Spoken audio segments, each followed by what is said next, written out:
ओम श्री गणेशाय नमः। ओम नमः शिवाय।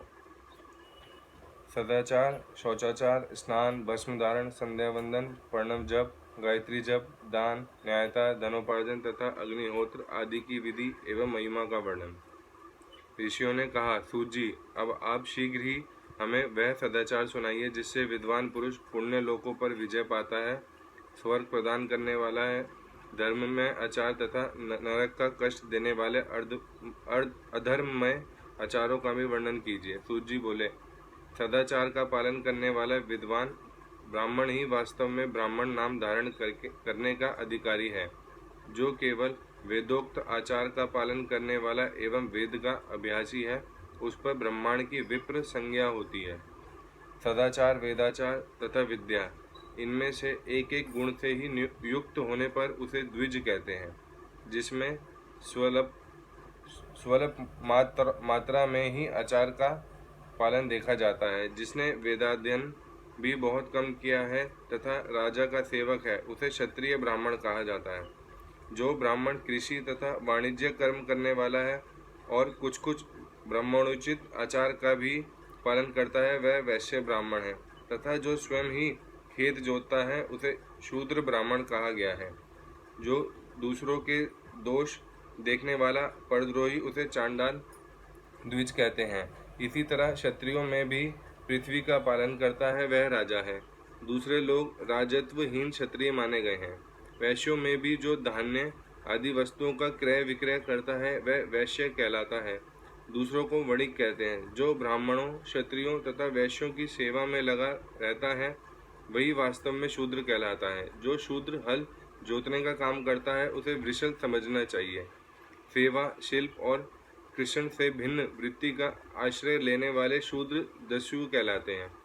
इन सभी वर्णों के मनुष्य को चाहिए कि वे ब्रह्मा मुहूर्त में उठकर पूर्वाभिमुख हो। सबसे पहले देवताओं का, फिर धर्म का, अर्थ का, उसकी प्राप्ति के लिए उठाए जाने वाले कलेशों का तथा आय और व्यय का भी चिंतन करें।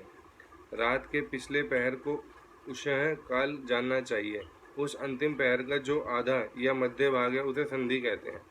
उस संधि काल में उठकर द्विज को मलमूत्र आदि का त्याग करना चाहिए। घर से दूर जाकर बाहर से अपने शरीर को ढके रखकर दिन में उत्तराभिमुख बैठकर मलमूत्र का त्याग करें।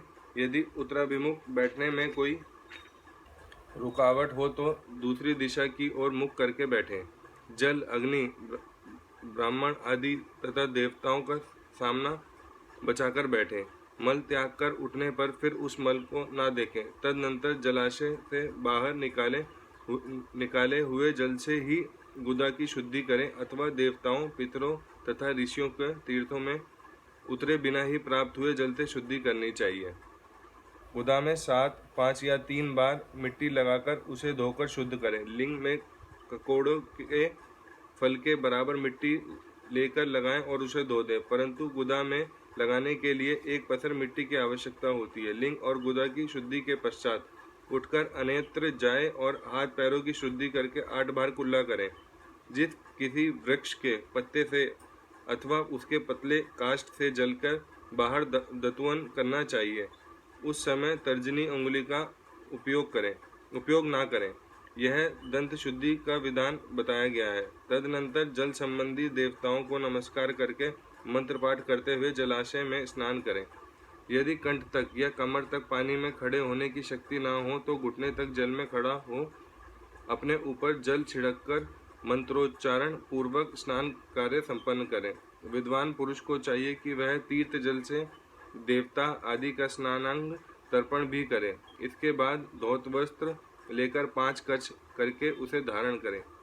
साथ ही कोई उत्तरीय भी धारण कर लें, क्योंकि संध्या वंदन आदि सभी कर्मों में उसकी आवश्यकता होती है।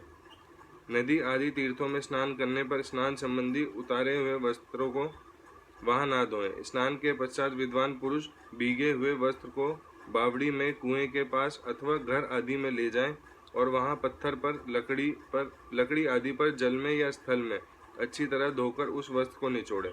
द्विजों, वस्त्र को निचोड़ने से जो जल गिरता है, वह एक ऋणी के पितरों की तृप्ति के लिए है। इसके बाद जबाली उपनिषद में बताए गए अग्नि रीति मंत्र से भस्म लेकर उसके द्वारा त्रिपुंड लगाएं।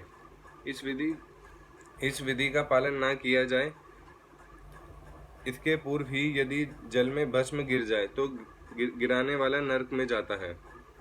आपो ही षष्ठा इत्यादि मंत्र से पाप शांति के लिए सिर पर जल छिड़के तथा यस्य श्याय इस मंत्र को पढ़कर पैर पर जल छिड़कें।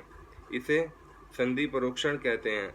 आपो ही छठा इत्यादि मंत्र में 3 ऋचाएं हैं और प्रत्येक ऋचा गायत्री छंद के तीन चरण हैं। इनमें से प्रथम ऋचा के 3 चरणों का पाठ करते हुए क्रमशः पैर, मस्तक और हृदय में जल छिड़कें। दूसरी ऋचा 3 चरणों के पढ़कर क्रमशः मस्तक, हृदय और पैर में जल छिड़कें तथा तीसरी ऋचा के 3 चरणों का पाठ करते हुए क्रमशः हृदय, पैर और मस्तक का जल से परोक्षण करें। इसे विद्वान पुरुष मंत्र स्नान मानते हैं। किसी अपवित्र वस्तु से किंचित स्पर्श हो जाने पर, अपना स्वास्थ्य ठीक न रहने पर, राजा और राष्ट्र पर भय उपस्थित होने पर तथा यात्रा काल में जल की उपलब्धि न होने की व्यवस्था या आ जाने मंत्र स्नान करना चाहिए। प्रातः काल सूर्यास्त या मनुष्य इत्यादि सूर्यानुवाक से तथा सायंकाल अग्निश्च मनुष्य इत्यादि अग्नि संबंधी अनुवाक से जल का आचमन करके पुनः जल से अपने अंगों का परोक्षण करें। मध्याह्न काल में भी आपा पुनंतु इस मंत्र से आचमन करके पूर्वत परोक्षण या मार्जन करना चाहिए। प्रातः काल की संध्योपासना में गायत्री मंत्र का जाप करके 3 बार ऊपर की ओर सूर्य देव को अर्घ्य देना चाहिए। ब्राह्मणों को मध्य काल में गायत्री मंत्र के उच्चारण पूर्वक सूर्य को एक ही अर्घ्य देना चाहिए। फिर सायंकाल आने में पश्चिम की ओर मुख करके बैठ जाएं और पृथ्वी पर ही सूर्य के लिए अर्घ्य दें।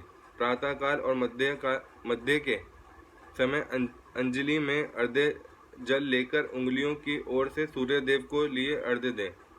फिर उंगलियों के छिद्र से ढलते हुए सूर्य को देखें तथा उनके लिए स्वतः प्रदक्षिणा करके शुद्ध आचमन करें।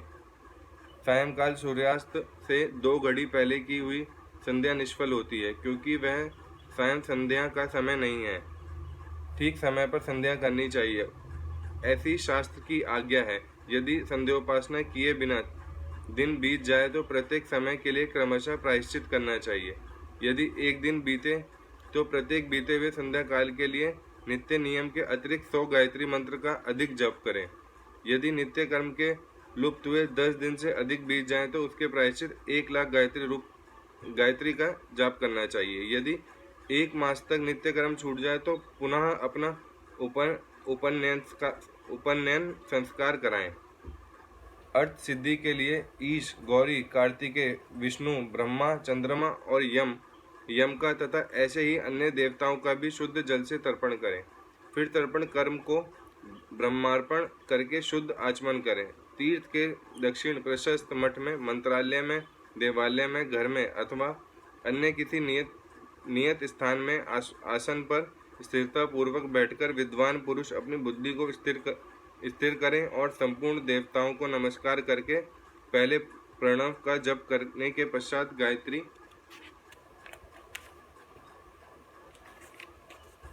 गायत्री मंत्र की आवृत्ति करें। प्रणव के आ, उ और म इन तीनों अक्षरों से जीव और ब्रह्मा की एकता का प्रतिपादन होता है।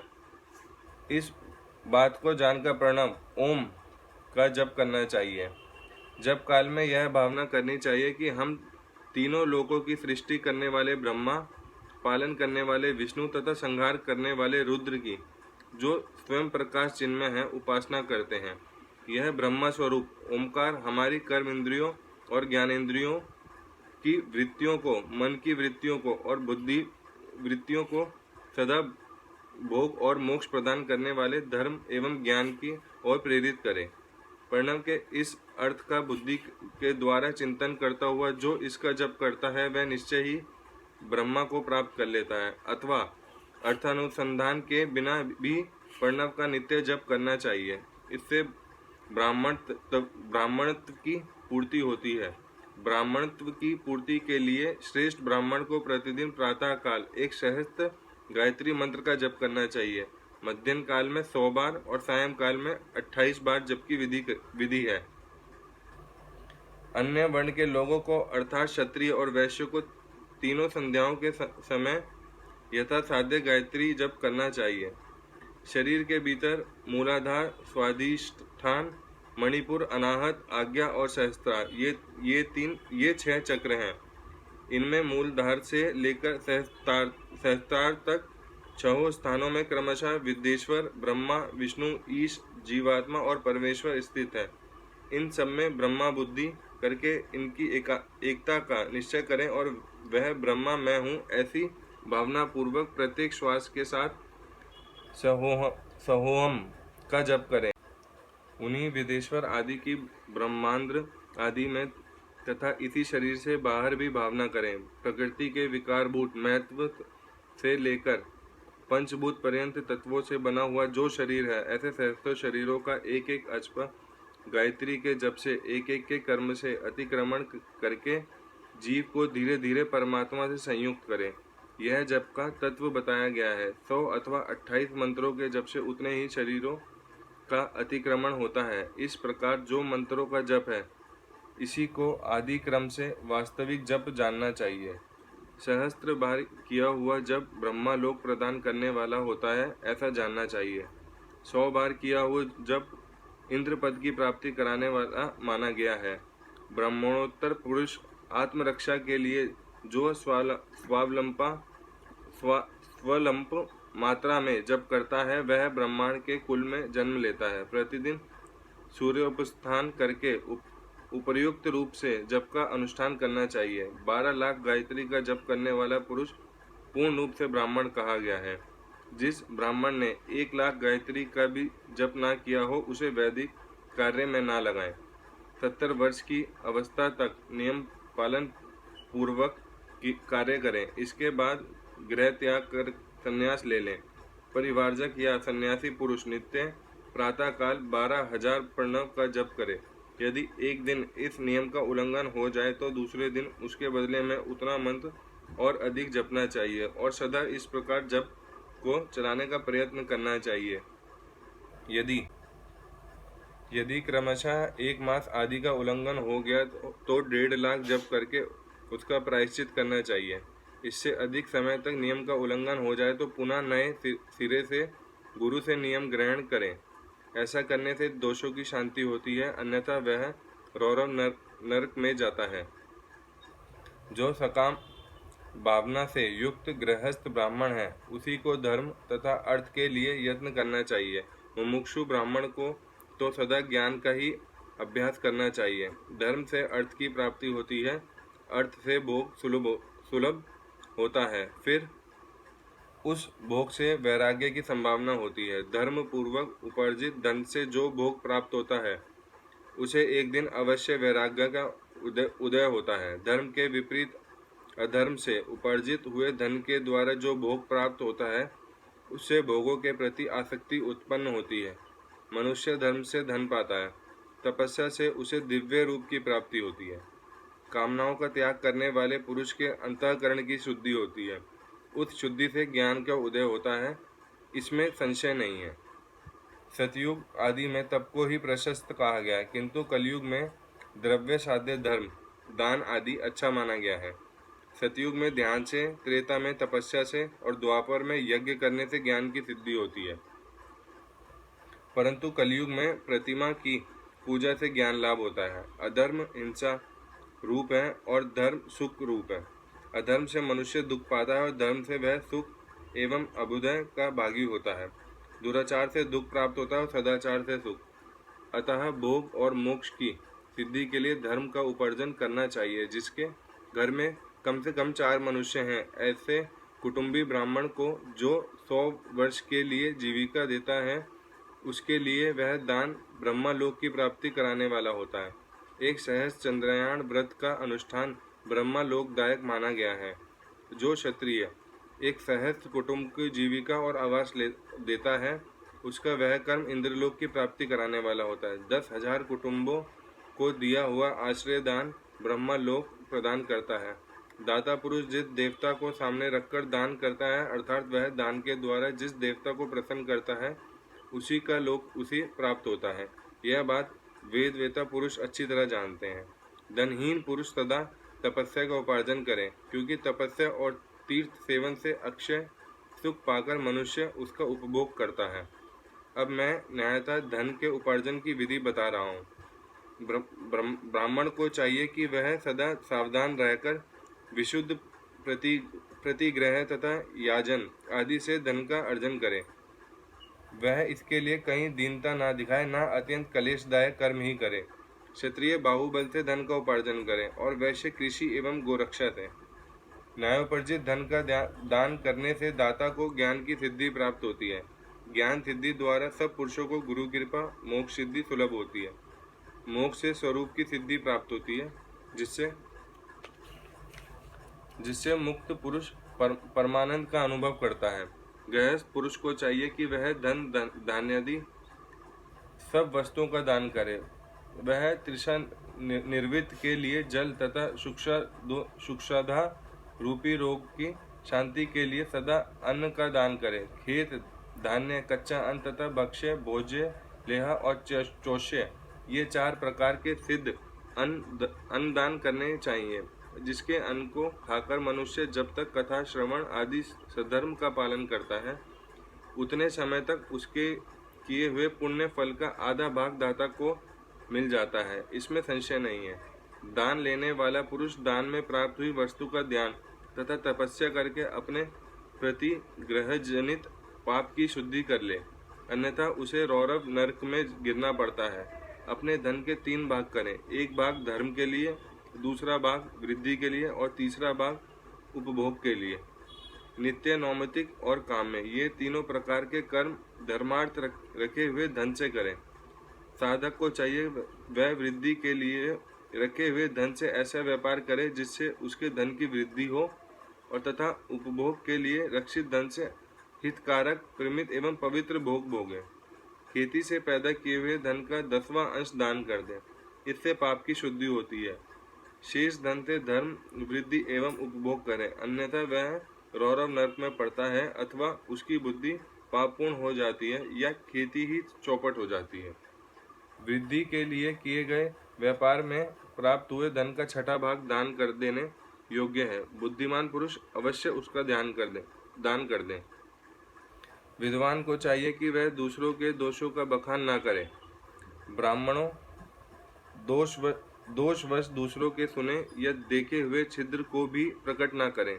विद्वान पुरुष ऐसी बात ना कहे जो समस्त प्राणियों के हृदय में रोष पैदा करने वाली हो। ऐश्वर्य की सिद्धि के लिए दोनों संध्याओं के समय अग्निहोत्र कर्म अवश्य करें। जो दोनों समय अग्निहोत्र करने में असमर्थ हो, वह एक ही समय सूर्य और अग्नि को विधि पूर्वक दी हुई आहुति संतुष्ट करे। चावल, धान्य, घी, फल, कंद तथा हविष्य, इनके द्वारा विधि पूर्वक स्थाली पाक बनाए तथा यथोचित रीति से सूर्य और अग्नि को अर्पित करें। यदि भविष्य का अभाव हो तो प्रधान होम मात्र करें। सदा सुरक्षित रहने वाली अग्नि को विद्वान पुरुष अजस्त्र की संज्ञा देते हैं, अथवा संध्या काल में जप मात्र या सूर्य की वंदना मात्र कर लें। आत्मज्ञान की इच्छा वाले तथा धनार्थ पुरुषों को भी इसी प्रकार विधिवत उपासना करनी चाहिए। जो सदा ब्रह्म यज्ञ में तत्पर होते हैं, देवताओं की पूजा में लगे रहते हैं, नित्य अग्नि पूजा एवं गुरु पूजा में अनुरुक्त होते हैं तथा ब्राह्मणों को तृप्त किया करते हैं, वे सब लोग स्वर्गलोक के भागी होते हैं। अग्नि यज्ञ, देव यज्ञ और ब्रह्म यज्ञ आदि का वर्णन। भगवान शिव के द्वारा 7 वारों का निर्माण तथा उनमें देवाराधन से विभिन्न प्रकार के फलों की प्राप्ति का कथन। ऋषियों ने कहा, प्रभु, अग्नि यज्ञ, देव यज्ञ, ब्रह्म यज्ञ, गुरु पूजा तथा ब्रह्मा तृप्ति का हमारे समक्ष क्रमशः वर्णन कीजिए। सूत जी बोले, महर्षियों, गृहस्थ पुरुष अग्नि में सायंकाल और प्रातः काल जो चावल आदि द्रव्य की आहुति देता है, उसी को अग्नि यज्ञ कहते हैं। जो ब्रह्मचार्य आश्रम में स्थित है, उन ब्रह्मचारियों के लिए समधि का आधान ही अग्नि यज्ञ है, जो समधि का ही अग्नि में हवन करे। ब्राह्मणों, ब्रह्मचार्य आश्रम में निवास करने वाले द्विजों को जब तक विवाह ना हो जाए और वो औपासग्नि की प्रतिष्ठा ना कर लें, तब तक उनके लिए अग्नि में समधि की आहुति, व्रत आदि का पालन तथा विशेष यजन आदि ही कर्तव्य हैं। वे जो जिन्होंने ब्रह्मा अग्नि को विसर्जित करके अपने आत्मा में अग्नि का आरोप कर लिया है, ऐसे वानप्रस्थियों और सन्यासियों के लिए यह हवन या अग्नि यज्ञ है कि वे विहित समय पर हितकर परिमित और पवित्र अन्न का भोजन कर लें। ब्राह्मणों सायंकाल अग्नि के लिए दी हुई आहुति संपत्ति प्रदान करने वाली होती है, ऐसा जानना चाहिए, और प्रातःकाल सूर्य देव को दी हुई आहुति आयु की वृद्धि करने वाली होती है। यह बात अच्छी तरह समझ लेनी चाहिए। दिन में अग्निदेव सूर्य में ही प्रविष्ट हो जाते हैं, अतः प्रातःकाल सूर्य को दी हुई आहुति भी अग्नि यज्ञ के ही अंतर्गत है। इस प्रकार यह अग्नि यज्ञ का वर्णन किया गया है। इंद्र आदि समस्त देवताओं के उद्देश्य से अग्नि में जो आहुति दी जाती है उसे देवयज्ञ समझना चाहिए। स्थालीपाक आदि यज्ञों को देवयज्ञ ही मानना चाहिए। लौकिक अग्नि में प्रतिष्ठित जो चूड़ाकरण आदि संस्कार निमित्त हवन कर्म हैं, उन्हें भी देवयज्ञ के ही अंतर्गत जानना चाहिए। अब ब्रह्मा यज्ञ का वर्णन सुनो। द्विज को चाहिए कि वह देवताओं की तृप्ति के लिए निरंतर ब्रह्मा यज्ञ करें। वेदों का जो नित्य अध्ययन या स्वाध्याय होता है, उसी को ब्रह्म यज्ञ कहा गया है। प्रातः का नित्य कर्म के अनंतर सायंकाल तक ब्रह्म यज्ञ किया जा सकता है। उसके बाद रात में इसका विधान नहीं है। अग्नि के बिना देवयज्ञ कैसे संपन्न होता है, इसे तुम लोग श्रद्धा से और आदर पूर्वक सुनो। सृष्टि के आरंभ में सर्वज्ञ, दयालु और सर्वसमर्थ महादेव जी ने समस्त लोगों के उपकार के लिए वारों की कल्पना की। वे भगवान शिव संसार रूपी रोग को दूर करने के लिए वैद्य हैं, सबके ज्ञाता तथा समस्त औषधों के भी औषध हैं।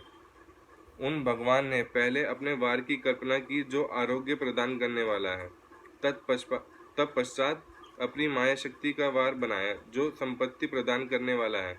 जन्म काल में दुर्गति ग्रस्त बालक की रक्षा के लिए उन्होंने कुमार के वार की कल्पना की। तत्पश्चात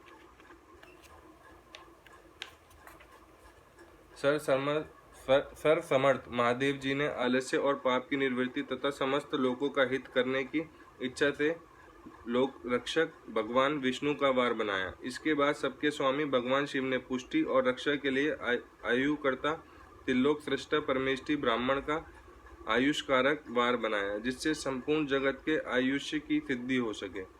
इसके बाद तीनों लोकों की वृद्धि के लिए पहले पुण्य पाप की रचना हो जाने पर उनके करने वाले लोगों को शुभाशुभ फल देने के लिए भगवान शिव ने इंद्र और यम के वारों का निर्माण किया। ये दोनों वार क्रमशः भोग देने वाले तथा लोगों के मृत्यु भय को दूर करने वाले हैं। इसके बाद सूर्य आदि 7 ग्रहों के जो अपने ही स्वरूप भूत और प्राणियों के लिए सुख दुख के सूचक हैं, भगवान शिव ने उपर्युक्त 7 वारों का स्वामी निश्चित किया। वे सबके सब ग्रह नक्षत्रों के ज्योतिर्मय मंडल में प्रतिष्ठित हैं। शिव के वार या दिन के स्वामी सूर्य हैं। शक्ति संबंधी वार के स्वामी सोम हैं। कुमार संबंधी दिन के अधिपति मंगल हैं। विष्णु वार के स्वामी बुध हैं। ब्रह्मा जी के वार के अधिपति बृहस्पति हैं। इंद्र वार के स्वामी शुक्र और यम वार के स्वामी शनेश्चर हैं।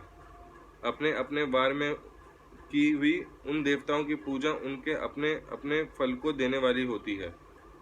सूर्य आरोग्य के और चंद्रमा संपत्ति के दाता हैं। मंगल व्याधियों का निवारण करते हुए बुध पुष्टि देते हैं। बृहस्पति आयु की वृद्धि करते हैं। शुक्र भोग देते हैं और शनेश्वर मृत्यु का निवारण करते हैं। ये 7 वारों के क्रमशः फल बताए गए हैं जो उन देवताओं की प्रीति से प्राप्त होते हैं। अन्य देवताओं को भी पूजा का फल देने वाले भगवान शिव ही हैं। देवताओं की प्रसन्नता के लिए पूजा की 5 प्रकार की ही पद्धति बनाई गई है। उन देवताओं को मंत्रों का जप यह पहला प्रकार है। उनके लिए होम करना दूसरा, दान करना तीसरा तथा तप करना चौथा प्रकार है।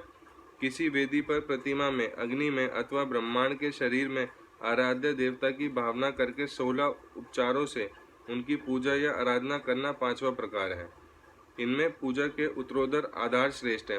पूर्व के अभाव में उत्तरोत्तर आधार का अवलंबन करना चाहिए। दोनों नेत्रों तथा मस्तक के रोग में और कुष्ठ रोग की शांति के लिए भगवान सूर्य की पूजा करके ब्राह्मणों को भोजन कराएं। तदनंतर एक दिन, एक मास, एक वर्ष अथवा 3 वर्ष तक लगातार ऐसा साधन करना चाहिए। इससे यदि प्रबल प्रारब्ध का निर्माण हो जाए तो रोग एवं जरा आदि रोगों का नाश हो जाता है। इष्ट देव के नाम मंत्रों का जब आदि साधन वार आदि के अनुसार फल देते हैं। रविवार को सूर्य देव के लिए, अन्य देवताओं के लिए तथा ब्राह्मणों के लिए विशिष्ट वस्तु अर्पित करें। यह साधन विशिष्ट फल देने वाला होता है और तथा इसके द्वारा विशेष रूप से पापों की शांति होती है। सोमवार को विद्वान पुरुष संपत्ति की प्राप्ति के लिए लक्ष्मी आदि की पूजा करें तथा सपत्नीक ब्राह्मणों को घृत पक्व अन्न का भोजन कराएं। मंगलवार को रोगों की शांति के लिए काली आदि की पूजा करें तथा उड़द, मूंग एवं अरहर की दाल आदि से युक्त अन्न ब्राह्मणों को भोजन कराएं। बुधवार को विद्वान पुरुष दधि युक्त अन्न से भगवान विष्णु का पूजन करें। ऐसा करने से सदा पुत्र, मित्र और कलत्र आदि की पुष्टि होती है। जो दीर्घायु होने की इच्छा रखता हो वह गुरुवार को देवताओं की पुष्टि के लिए वस्त्र, यज्ञोपवीत तथा घृत मिश्रित खीर से यजन पूजन करें। भोगों की प्राप्ति के लिए शुक्रवार को एकाग्रचित होकर देवताओं को पूजन करें और ब्राह्मणों की तृप्ति के लिए षड्रस युक्त अन्न दें। इसी प्रकार स्त्रियों की प्रसन्नता के लिए सुंदर वस्त्र आदि का विधान करें। शनैश्वर अपमृत्यु का निवारण करने वाला है। उस दिन बुद्धिमान पुरुष रुद्र आदि की पूजा करें। तिल के होम से, दान से देवताओं को संतुष्ट करके ब्राह्मणों को तिल मिश्रित अन्न भोजन कराएं। जो इस तरह देवताओं की पूजा करेगा वह आरोग्य आदि फल का भागी होगा। देवताओं के नित्य पूजन, विशेष पूजन, स्नान, दान, जप, होम तथा ब्राह्मण तर्पण आदि में एवं रवि आदि वारों में विशेष तिथि और नक्षत्रों का योग प्राप्त होने पर विभिन्न देवताओं के पूजन में सर्वज्ञ जगदीश्वर भगवान शिव ही उन देवताओं के रूप में पूजित हो सब लोगों को आरोग्य आदि फल प्रदान करते हैं। देश, काल, पात्र, द्रव्य, श्रद्धा एवं लोक के अनुसार उनके तारतम्य कर्म का ध्यान रखते हुए महादेव जी आराधना करने वाले लोगों को आरोग्य आदि फल देते हैं। शुभ के आरंभ में और अशुभ के अंत में जन्म नक्षत्रों के आने पर गृहस्थ पुरुष अपने घर में आरोग्य आदि की समृद्धि के लिए सूर्य आदि ग्रहों का पूजन करें। इससे सिद्ध है कि देवताओं का यजन संपूर्ण अभिष्ट वस्तुओं को देने वाला है। ब्राह्मणों का देव यजन कर्म वैदिक मंत्र के साथ होना चाहिए। शूद्र आदि दूसरों का देव यज्ञ तांत्रिक विधि से होना चाहिए। शुभ फल की इच्छा रखने वाले मनुष्य को सातों ही दिन अपनी शक्ति के अनुसार सदा देव पूजन करना चाहिए। निर्धन मनुष्य तपस्या द्वारा और धनी धन के द्वारा देवताओं की आराधना करे। वह बार बार श्रद्धा पूर्वक इस तरह के धर्म का अनुष्ठान करता है और बारंबार पुण्य लोकों में नाना प्रकार के फल भोगकर पुनः इस पृथ्वी पर जन्म ग्रहण करता है।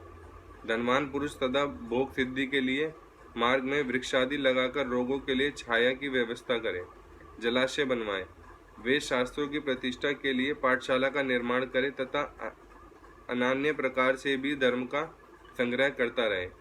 धनी को यह सब कार्य सदा ही करते रहना चाहिए। समय अनुसार पुण्य कर्मों के परिपाक से अंतःकरण शुद्ध होने पर ज्ञान की सिद्धि हो जाती है।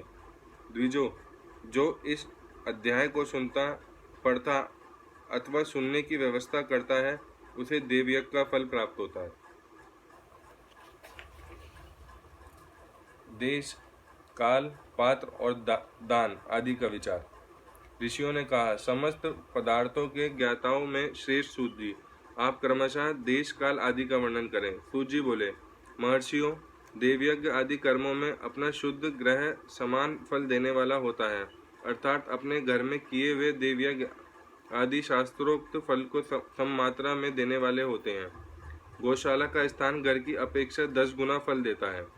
जलाशय का तट उससे भी 10 गुना महत्व रखता है तथा जहाँ बेल, तुलसी एवं पीपल वृक्ष का मूल निकट हो वह स्थान जलाशय के तट से भी 10 गुना फल देने वाला होता है। देवालय को उससे भी 10 गुना महत्व का स्थान देना चाहिए। देवालय से भी 10 गुना महत्व रखता है तीर्थ भूमि का तट, उससे 10 गुना श्रेष्ठ है नदी का किनारा, उससे 10 गुना उत्कृष्ट है तीर्थ नदी का तट और उससे भी 10 गुना महत्व रखता है सप्तगंगा नामक नदियों का तीर्थ। गंगा, गोदावरी, कावेरी, ताम्रपर्णी, सिंधु, सरयू और नर्मदा, इन 7 नदियों को सप्तगंगा कहा गया है। समुद्र के तट का स्थान इनसे भी 10 गुना पवित्र माना गया है और पर्वत के शिखर का प्रदेश समुद्र तट से भी 10 गुना पावन है। सबसे अधिक महत्व का वह स्थान जानना चाहिए जहां मन लग जाए। यहाँ तक देश का वर्णन हुआ है। अब काल का तारतम्य बताया जाता है। सतयुग में यज्ञ, दान आदि कर्म पूर्ण फल देने वाले होते हैं, ऐसा जानना चाहिए। त्रेता युग में उसका 3/4 फल मिलता है। द्वापर सदा आधे ही फल की प्राप्ति कही गई है। कलयुग में 1/4 ही फल की प्राप्ति समझनी चाहिए और आधा कलयुग बीतने पर उस चौथाई फल में से भी 1/4 कम हो जाता है। शुद्ध अंतःकरण वाले पुरुष को शुद्ध एवं पवित्र दिन समफल देने वाला होता है। विद्वान ब्राह्मणों, सूर्य संक्रांति के दिन किया हुआ सत्कर्म पूर्वोक्त शुद्ध दिन की अपेक्षा 10 गुना फल देने वाला होता है, यह जानना चाहिए। उससे भी 10 गुना महत्व उस कर्म का है जो विष्णु नामक योग में किया जाता है। दक्षिणयान आरंभ होने के दिन अर्थात कर्क की संक्रांति में किए हुए पुण्य कर्म का महत्व विषुव से भी 10 गुना माना गया है। उससे भी 10 गुना मकर संक्रांति में और उससे भी 10 गुना चंद्र ग्रहण में किए हुए पुण्य का महत्व है। सूर्य ग्रहण का समय सबसे उत्तम है। उसमें किए गए पुण्य कर्म का फल चंद्र ग्रहण से भी अधिक है और पूर्ण मात्रा में होता है। इस बात को विज्ञ पुरुष जानते हैं। जगत रूपी सूर्य का राहु रूपी विषय संयोग होता है, इसलिए सूर्य ग्रहण का समय रोग प्रदान करने वाला है। अतः उस विष की शांति के लिए उस समय स्नान, दान और जप करें। वह काल विष की शांति के लिए उपयोगी होने के कारण पुण्यप्रद माना गया है। जन्म नक्षत्र के दिन तथा व्रत की पूर्ति दिन का समय सूर्य ग्रहण के समान ही समझा जाता है, परंतु महापुरुषों के संग का काल करोड़ों सूर्य ग्रहण के समान पावन है, ऐसा ज्ञानी पुरुष जानते मानते हैं।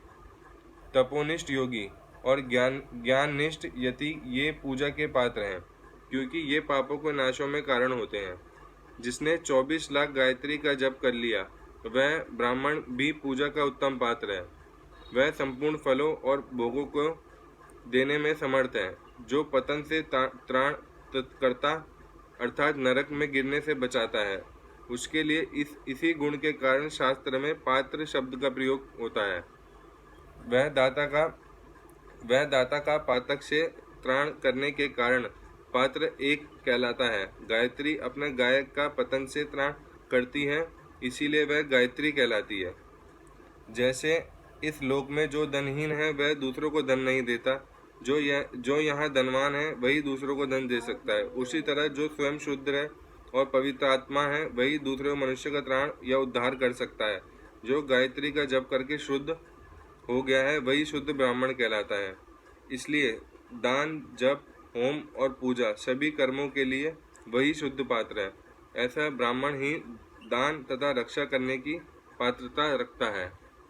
स्त्री हो या पुरुष, जो भी भूखा हो वह अन्नदान का पात्र है। जिसको जिस वस्तु की इच्छा हो उसे वह वस्तु बिना मांगे ही दे दी जाए तो दाता को उस दान का पूरा फल प्राप्त होता है, ऐसा महर्षियों की मान्यता है। जो सवाल या याचना करने के बाद दिया गया हो वह दान आधा ही फल देने वाला बताया गया है। अपने सेवक को दिया हुआ दान 1/4 फल देने वाला होता है। विप्रवरो, जो जाति मात्र से ब्राह्मण है और दीनतापूर्ण वृत्ति जीवन बताता है, उसे दिया हुआ धन का दान दाता को इस भूतल पर 10 वर्षों तक भोग प्रदान करने वाला होता है। वही दान यदि वेदवत्ता ब्राह्मण को दिया जाए तो स्वर्ग लोक में देवताओं के वर्ष से 10 वर्षों तक दिव्य भोग देने वाला होता है। शील और उच्च वृत्ति दो लाया हुआ और गुरु दक्षिणा में प्राप्त हुआ अन्न धन शुद्ध द्रव्य कहलाता है। उसका दान दाता को पूर्ण फल देने वाला बताया गया है। क्षत्रियों को शौर्य से कमाया हुआ, वैश्यों को व्यापार से आया हुआ और शूद्रों को सेवा वृत्ति से प्राप्त किया हुआ धन भी उत्तम द्रव्य कहलाता है। धर्म की इच्छा रखने वाली स्त्रियों को जो धन पिता एवं पति से मिला हुआ उसके लिए वह उत्तम द्रव्य है। गौ आदि 12 वस्तुओं को चैत्र 12 महीने में क्रमशः दान करना चाहिए। गौ भूमि, तिल, सुवर्ण, घी, वस्त्र, धान्य, गुड़, चांदी, नमक, कोहड़ा और कन्या, ये ही वे 12 वस्तुएं हैं। इनमें गोदान से कायिक, वाचिक और मानसिक पापों का निवारण तथा कायिक आदि पुण्य कर्मों की पुष्टि होती है। ब्राह्मणों, भूमि का दान इहलोक और परलोक में प्रतिष्ठा की प्राप्ति कराने वाला है। तिल का दान बलवर्धक एवं मृत्यु का निवारक होता है। सुवर्ण का दान जठरग्नि को बढ़ाने वाला तथा वीर्यदायक है। घी का दान पुष्टिकारक होता है। वस्त्र का दान आयु की वृद्धि कराने वाला है, ऐसा जानना चाहिए। धान्य का दान अन्न धन की समृद्धि में कारण होता है। गुड़ का दान मधुर भोजन की प्राप्ति कराने वाला होता है। चांदी के दान से वीर्य की वृद्धि होती है। लवण का दान षड्रस भोजन की प्राप्ति कराता है। सब प्रकार का दान सारी समृद्धि के सिद्धि के लिए होता है। विज्ञ पुरुष कुष्मांड के दान को पुष्टिदायक मानते हैं। कन्या का दान आजीवन भोग देने वाला कहा गया है। ब्राह्मणों, वह लोक और परलोक में भी संपूर्ण भोगों की प्राप्ति कराने वाला है। विद्वान पुरुष को चाहिए कि जिन वस्तुओं से श्रवण आदि इंद्रियों की तृप्ति होती है उनका सदा दान करें। श्रोत्र आदि 10 इंद्रियों को जो शब्द आदि 10 विषय हैं उनका दान किया जाए तो वो भोगों की प्राप्ति कराते हैं तथा दिशा आदि इंद्रिय देवताओं को संतुष्ट करते हैं। वेद और शास्त्र को गुरु मुख से ग्रहण करके गुरु के उपदेश से अथवा स्वयं ही बोध प्राप्त करने के पश्चात जो बुद्धि का यह निश्चय होता है कि कर्मों का फल अवश्य मिलता है, इसी को उच्च कोटि की आस्तिकता कहते हैं। भाई बंधु अथवा राजा के भय से जो आस्तिकता बुद्धि या श्रद्धा होती है वह कनिष्ठ श्रेणी की आस्तिकता है, जो सर्वथा दरिद्र है। इसलिए जिसके पास सभी वस्तुओं का अभाव है वह वाणी अथवा कर्म शरीर द्वारा यजन करे। मंत्र, स्तोत्र और जप आदि को वाणी द्वारा किया गया यजन समझना चाहिए तथा तीर्थ यात्रा और व्रत आदि को विद्वान पुरुष शारीरिक यजन मानते हैं।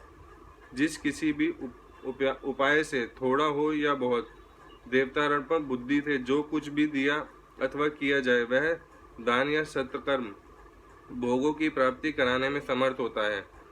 तपस्या और दान ये 2 कर्म मनुष्य को सदा करने चाहिए तथा ऐसे ग्रह का दान करना चाहिए जो अपने वर्ण और गुण से सुशोभित हो।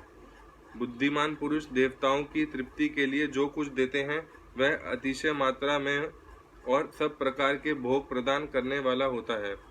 उस दान से विद्वान पुरुष इहलोक और परलोक में उत्तम जन्म और सदा सुलभ होने वाला भोग पाता है। ईश्वरार्पण बुद्धि से यज्ञ, ध्यान आदि कर्म करके मनुष्य मोक्ष फल का भागी होता है।